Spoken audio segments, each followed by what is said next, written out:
Dunia telah dilanda berbagai krisis. Bencana alam, peperangan, dan pandemi melanda tanpa henti. Di tengah kegelapan ini, bisikan tentang akhir zaman semakin nyaring hingga muncul pertanyaan yang menghantui. Kapan kiamat akan datang? Siapakah utusan akhir zaman yang akan membawa perubahan? Video ini akan menguak misteri kedatangan utusan akhir zaman dari sudut pandang Islam, Kristen, Hindu, dan Buddha. Bersiaplah untuk memasuki dunia yang penuh misteri. Bersediakah kamu untuk membuka tabir rahasia, di mana keyakinan bertemu dalam pertarungan abadi untuk kebenaran mutlak? Temukan jawabannya dalam video ini, hanya di Mitos Fakta.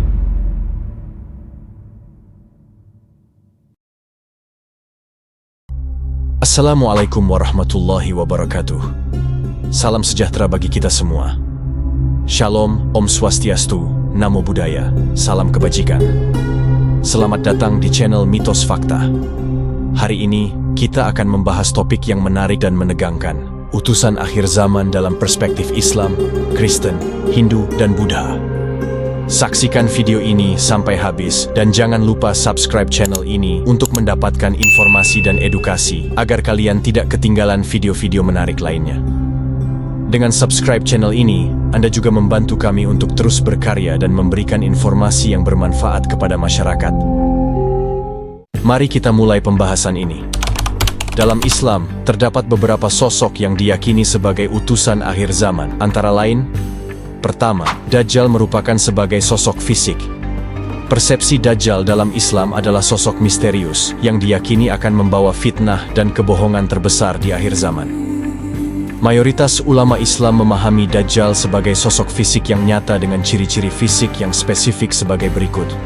Seorang laki-laki, mata buta sebelah kanan, berdahi lebar, berambut keriting, jarak antara betisnya berjauhan, terdapat tulisan kafir pada dahinya, tubuhnya agak bongkok, dan kemampuannya untuk melihat berbagai mukjizat.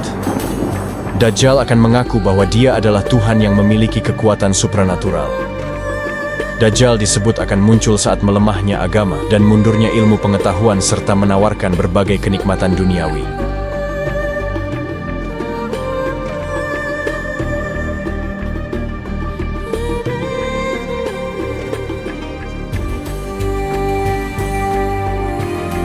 Ya'juj dan Ma'juj merupakan dua golongan manusia yang dikurung oleh Zulkarnain di balik dinding besar. Mereka digambarkan sebagai manusia yang berbadan besar, banyak, dan merusak. Kemunculan Ya'juj dan Ma'juj disebut-sebut sebagai salah satu tanda-tanda datangnya hari kiamat, terutama datangnya kiamat kubra atau kiamat besar. Melalui surah Al-Kahfi ayat 94, Allah menyebut kaum ini sebagai kaum yang membawa kerusakan di muka bumi. Allah Subhanahu wa Ta'ala berfirman, Bismillahirrahmanirrahim. قالوا يا ذا القرنين إن يأجوج ومأجوج مفسدون في الأرض فهل نجعل لك خرجا على أن تجعل بيننا وبينهم سدا. Kemunculan mereka memang berperan untuk menciptakan kekacauan dan kerusakan dengan takdir yang telah ditetapkan oleh Allah Subhanahu wa Ta'ala. Hal tersebut sudah menjadi ciri khas mereka yang bahkan tidak lagi memiliki waktu untuk beribadah. Mereka digambarkan sebagai kaum yang menghabiskan waktunya untuk mengumpulkan kekayaan, merusak sumber daya alam, tidak pandai bersosialisasi, dan tidak pintar dalam ilmu pengetahuan.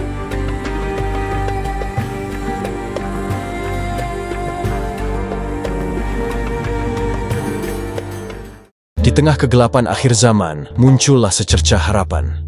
Sebuah nubuat tentang seorang pemimpin yang adil dan bijaksana, yang dipercaya akan menghancurkan semua kezaliman dan menegakkan keadilan.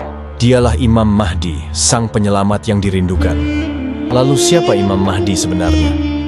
Apakah sudah muncul? Untuk menjawabnya, kita perlu mengetahui hadis-hadis Nabi Muhammad SAW tentang Imam Mahdi. Ada sejumlah ciri-ciri Imam Mahdi dan tanda-tanda kedatangannya.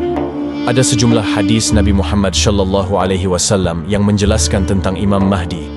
Dari riwayat Abdullah bin Harits, Rasulullah bersabda, manusia akan keluar dari arah timur mengikuti Al-Mahdi, yaitu pemimpin mereka. Pada masanya, hujan akan banyak turun dan bumi mengeluarkan simpanannya, menumbuhkan tanaman-tanaman, harta berlimpah, dan banyak ternak. Hadis riwayat Ibnu Majah. Dalam riwayat Al-Hakim, Nabi Muhammad Shallallahu Alaihi Wasallam bersabda, "Jika kalian telah melihat bendera hitam yang keluar dari Khurasan, datangilah dia walaupun harus dengan merangkak di atas salju, karena di sana ada Khalifah Allah, Al-Mahdi." Abu Hurairah meriwayatkan bahwa Rasulullah bersabda, "Isa bin Maryam turun pada waktu salat, dan Al-Mahdi telah membariskan manusia untuk mengimami mereka." Al-Mahdi berkata, "Isa, kemarilah. Jadilah imam salat kami." Isa menjawab, "Tidak. Sesungguhnya sebagian kalian adalah pemimpin bagi sebagian yang lain, sebagai penghormatan dari Allah kepada umat ini." Hadis riwayat Muslim. Dalam riwayat Imam Ahmad, Nabi Muhammad Shallallahu Alaihi Wasallam bersabda, "Bumi ini akan penuh dengan kesemena-menaan dan kelaliman. Pada saat itulah Allah mengutus seorang laki-laki dari keluargaku, namanya sama dengan namaku. Ia akan memenuhi bumi dengan keadilan dan kemakmuran, sebagaimana bumi telah dipenuhi sebelum itu dengan kelaliman dan kesewenang-wenangan." Hadis riwayat Imam Ahmad. Ada ciri-ciri fisik maupun sifat dari Imam Mahdi yang disebutkan dalam riwayat Syahih. Dari segi fisik, Imam Mahdi adalah seorang laki-laki yang memiliki hidung mancung, kening lebar, beralis tipis, memanjang yang keduanya terpisah. Mata Imam Mahdi hitam dan besar, pipinya terdapat tahi lalat hitam, gigi depan mengkilap, janggutnya tebal. Sementara wajahnya bersinar seperti bintang cemerlang. Di pundaknya terdapat tanda seperti tanda kenabian. Umur Imam Mahdi saat kemunculannya yaitu di kisaran 30–40 tahun. Kemunculan Imam Mahdi dinanti-nantikan umat Islam sebagai sosok pembawa keadilan dan kedamaian di akhir zaman. Namun, sebelum beliau datang, akan muncul berbagai peristiwa besar, sosok yang membawa fitnah dan kehancuran. Sungai Eufrat akan tersedot atau terbelah hingga memperlihatkan gunung emas. Akan terjadi gerhana bulan saat awal malam bulan Ramadan dan terjadi gerhana matahari pada malam pertengahannya. Dua peristiwa ini belum pernah terjadi sejak penciptaan bumi dan langit. Munculnya tanduk Zu As-Sinin yang memiliki dua ujung. Terbitnya bintang berekor yang bercahaya. Ada api besar menyala dari arah timur selama 3 atau 7 malam. Langit menjadi gelap gulita. Demikian tadi gambaran mengenai siapa Imam Mahdi yang pernah dijelaskan oleh Rasulullah mulai dari masa kehidupan, ciri-ciri, hingga tanda kedatangannya.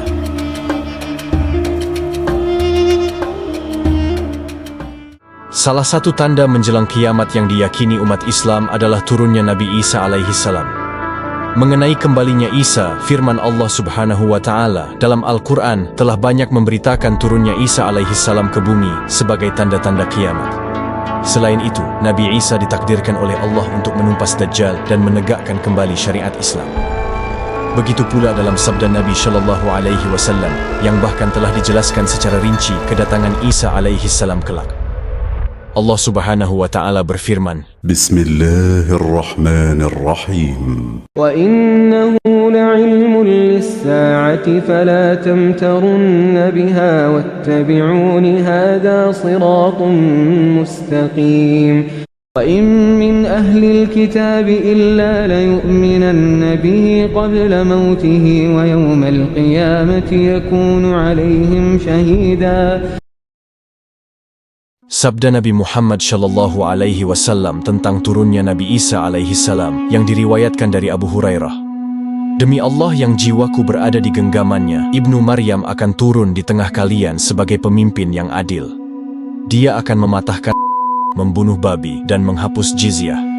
Harta akan melimpah ruah sehingga tidak seorang pun menerimanya karena tidak ada lagi yang miskin, sampai-sampai 1 kali sujud lebih baik dari dunia dan seisinya. Selanjutnya Abu Hurairah berkata, "Kalau kalian mau, bacalah firman Allah, tidak ada seorang pun dari ahli kitab, kecuali akan beriman kepadanya sebelum kematiannya. Dan di hari kiamat nanti, Isa itu akan menjadi saksi terhadap mereka." Hadis, riwayat Bukhari dan Muslim. Diriwayatkan dari An-Nawas bin Sam'an. Dalam situasi seperti itu, Allah mengutus Isa bin Maryam. Dia turun di Menara Putih sebelah timur kota Damaskus dengan mengenakan pakaian yang dicelup za'faraan sambil berpegangan pada sayap 2 orang malaikat. Jika dia menganggukkan kepalanya, ada air yang menetes. Dan jika dia mengangkat kepalanya, ada bola-bola air bening seperti permata menggelinding turun. Setiap orang kafir yang mencium bau napasnya pasti mati. Dan napasnya mencapai jarak sejauh pandang matanya. Lalu dia memburu Dajjal, hingga akhirnya dia menemukannya di bab Lut. Di sana dia membunuhnya. Lalu Isa bin Maryam mendatangi sekelompok kaum yang telah dilindungi Allah. Lalu dia mengusap wajah mereka dan memberitahu mereka tentang derajat mereka di surga. Hadis riwayat Muslim. Bagi umat Kristen, akhir zaman identik dengan kedatangan kedua Yesus Kristus. Dia akan kembali ke bumi untuk menghakimi orang hidup dan orang mati. Seperti yang dikatakan Yesus Kristus kepada pengikutnya, dia akan datang kembali ke dunia dan itulah menjadi akhir bagi dunia. Yesus Kristus akan menjadi juru selamat bagi umat manusia. Kedatangan kedua, Yesus menjadi peristiwa berakhirnya dunia. Namun sebenarnya, kapan kiamat itu datang menurut agama Kristen? Dalam Alkitab terdapat ayat yang menjelaskan tanda-tanda hari kiamat. Tanda-tanda itu tertulis dalam Matius 24 ayat 15 hingga 22 dan Lukas 21 ayat 20 hingga 33. Di dalam ayat itu tertulis Yesus akan datang untuk yang kedua kalinya. Hanya saja tidak ada penjelasan jelas kapan peristiwa itu akan terjadi. Nubuat tentang bagaimana Sang Juru Selamat kembali pada akhir zaman ketika muncul beberapa tanda-tanda kiamat yang diyakini dalam Kristen antara lain. Tanda terjadinya kiamat apabila terjadinya malapetaka dan bencana alam. Bencana alam ini bisa seperti angin topan, badai, tanah longsor, dan gempa bumi. Bencana alam tersebut apabila ditarik secara rohani tidak akan terjadi tanpa kehendak Tuhan. Sebab dalam Lukas 21 ayat 11 tertulis, dan akan terjadi gempa bumi yang dahsyat dan di berbagai tempat akan ada penyakit sampar dan kelaparan, dan akan terjadi juga hal-hal yang mengejutkan dan tanda-tanda yang dahsyat dari langit. Tanda kiamat selanjutnya merupakan seks bebas. Fenomena saat ini seks bebas benar-benar terjadi di mana saja. Adanya hal tersebut tentu melanggar apa yang diperintahkan Tuhan. Sebab tertulis dalam hukum Taurat bahwa dilarang melakukan perbuatan zina termasuk seks bebas. Tertulis dalam Matius 24 ayat 6 hingga 7 bahwa kamu akan mendengar deru perang atau kabar-kabar tentang perang. Namun, berawas-awaslah, jangan kamu gelisah, sebab semuanya itu harus terjadi, tetapi itu belum kesudahannya. Sebab bangsa akan bangkit melawan bangsa, dan kerajaan melawan kerajaan. Akan ada kelaparan dan gempa bumi di berbagai tempat. Dari ayat tersebut jelas bahwa tanda kiamat berikutnya adalah peperangan yang dibuat manusia. Perang menjadikan manusia tidak lagi percaya kepada Kristus. Pada Markus 13 ayat 14 hingga 20, maka akan menemukan bahwa tanda kiamat juga terjadi dengan adanya penemuan kelaparan, kemiskinan, dan penyakit. Bertebarannya gerakan pembangunan rohani besar-besaran merupakan tanda bahwa kiamat semakin dekat. Orang-orang mulai meninggalkan hal duniawi dan melakukan pertobatan. Hal tersebut dirumuskan dalam Matius 24 ayat 14 bahwa, dan Injil kerajaan ini akan diberitakan di seluruh dunia menjadi kesaksian bagi semua bangsa. Sesudah itu barulah tiba kesudahannya. Dari nubuat tersebut, kita dapat menyimpulkan bahwa sebelum Yesus datang untuk yang kedua kalinya, pemberitaan Injil akan dilakukan secara besar-besaran. Ceramah-ceramah dan penyegaran rohani akan membanjiri dunia. Tuhan menciptakan segala isinya dengan baik adanya.